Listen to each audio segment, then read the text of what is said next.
వాయువ్య బంగాళాఖాతంలో ఏర్పడ్డ వాయుగుండం ఒడిశాలోని పూరీ సమీపంలో తీరం దాటింది. ఇది క్రమేణా బలహీనపడుతూ పశ్చిమ వాయువ్య దిశగా ప్రయాణిస్తోందని వాతావరణ శాఖ అధికారులు తెలిపారు. దీని ప్రభావంతో కోస్తాంధ్ర తీరం వెంబడి పశ్చిమ దిశ నుంచి గంటకు 50 నుంచి 55 కిలోమీటర్ల వేగంతో గాలులు వీస్తాయని తెలిపారు. పలుచోట్ల వర్షాలు కురిసే అవకాశం ఉండటంతో అధికారులు అప్రమత్తమయ్యారు. సముద్రం అల్లకల్లోలంగా ఉండటంతో మత్స్యకారులు వేటకు వెళ్లొద్దని హెచ్చరికలు జారీ చేశారు.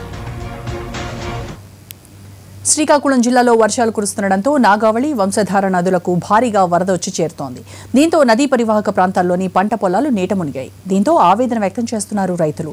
మరింత సమాచారం మా ప్రతినిధి శ్రీనుబాబు అందిస్తారు.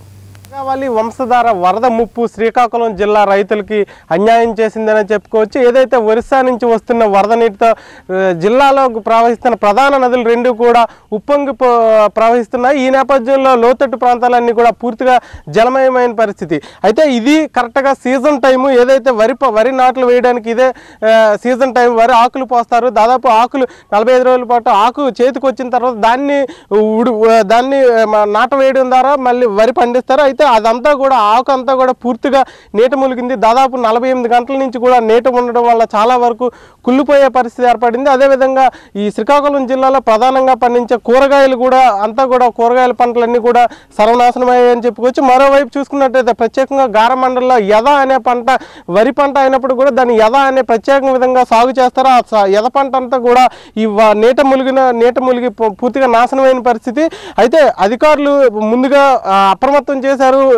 ఏదైతే ఒరిస్సా నుంచి భారీ వరద నీరు వస్తుంది అప్రమత్తం చేసినప్పుడు కూడా ఇక్కడ పంట నష్టం ఉందో దాన్ని మాత్రం కూడా ఆపలేకపోయారు. ప్రకృతి ప్రకోపించినట్టు వీరంతా కూడా ఈ రోజు రోడ్డున పడిన పరిస్థితి. ఒకవేళ ప్రభుత్వ సబ్సిడీ రూపంలో విత్తనాలు అందించినప్పుడు కూడా సమయం మించిపోయింది కాబట్టి ఇప్పుడు ఆకుపోసిన మళ్ళీ అది పెరిగి మళ్ళీ నాట్లు వేయడానికి పనికొచ్చే విషయం కూడా ఉండదు. కాబట్టి ఖచ్చితంగా ఈ ఏడాది ఖచ్చితంగా పంట పొలాలన్నీ కూడా వదిలేయాల్సి వచ్చిందని చెప్పి కొంతమంది రైతుల ఆవేదన వ్యక్తం చేస్తున్న పరిస్థితి. మన ప్రస్తుతం శ్రీకాకుళం జిల్లా గారమండలిలో ఉన్నాము. అసలు మనతో పాటు కొంతమంది రైతులు ఉన్నారు. అసలు ఈ వరద ఏ విధంగా వాళ్ళు ఎలాంటి ప్రభావం చూపిందో తెలుసుకునే ప్రయత్నం చేద్దాం. సార్ చెప్పండి, 2 రోజుల నుంచి వర్షాలు కురుస్తున్నాయి. ఒరిస్సా నుంచి కూడా అధిక సంఖ్యలో భారీగా వరద నీరు వస్తుంది. దీనివల్ల మీకు ఈ వరద ప్రభావం మీపై ఎలా ఉంది, ఎలా ఉండబోతుంది? 3 రోజులు 3 డేస్ 72 గంటలు పొలం నీటి మనసు ఉంది. ఇది ఖాళీ అవ్వడానికి కూడా 15 రోజులు కాక ఖాళీ అవ్వదు. దీనికి వే అంటూ లేదు. ఏమంటే చిన్న వేవ్ ఉంది తప్పించేసి కనీసం 100 ఎకరాల నుంచి వాటర్ ఈ ప్రాంతానికి వస్తూనే ఉంటుంది. దానివల్ల తీవ్రమైన నష్టం. ఈ ప్రాంతం అంతా ఈ పొలం అంతా నాదే సార్. నా పేరు మార్పు రామ్మోహన్ రావు. ఈ పొలం అసలు మీ పంచాయతీలో కానీ మీ మండలంలో కానీ ఇలాగ ఎంతమంది ఉంటారు, ఎన్ని ఎకరాలు అంచనా ఉంటుంది? మా పంచాయతీలో అయితే సుమారు 100 ఎకరాలు డైరెక్ట్ సోల్ ఉంది సార్. ఈ యథ సాగు చేసే పద్ధతి ఈ ప్రాంతానికి ఇదే మాకు అనువైనది. మాకేంటంటే ప్రభుత్వంగాను వ్యవసాయదారులు కూడాను దీన్నే ఎక్కువగా సాగు చేయమని కూడాను మాకు రాయితీపై విత్తనాలు కూడా ఇచ్చారు. అయినా మరి ఏదైనా మేము కరెక్ట్ టైంకే వేయడం జరిగింది. వాతావరణం మాకు ఇబ్బందికరం పెట్టిన టైం చూసుకొని టైంకి వేసాము.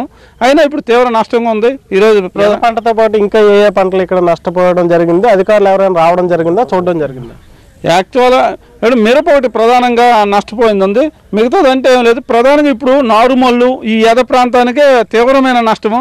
మిరపంతా లాస్ట్ కూడా ఉంది, కొంత కూడా చనిపోతుంది.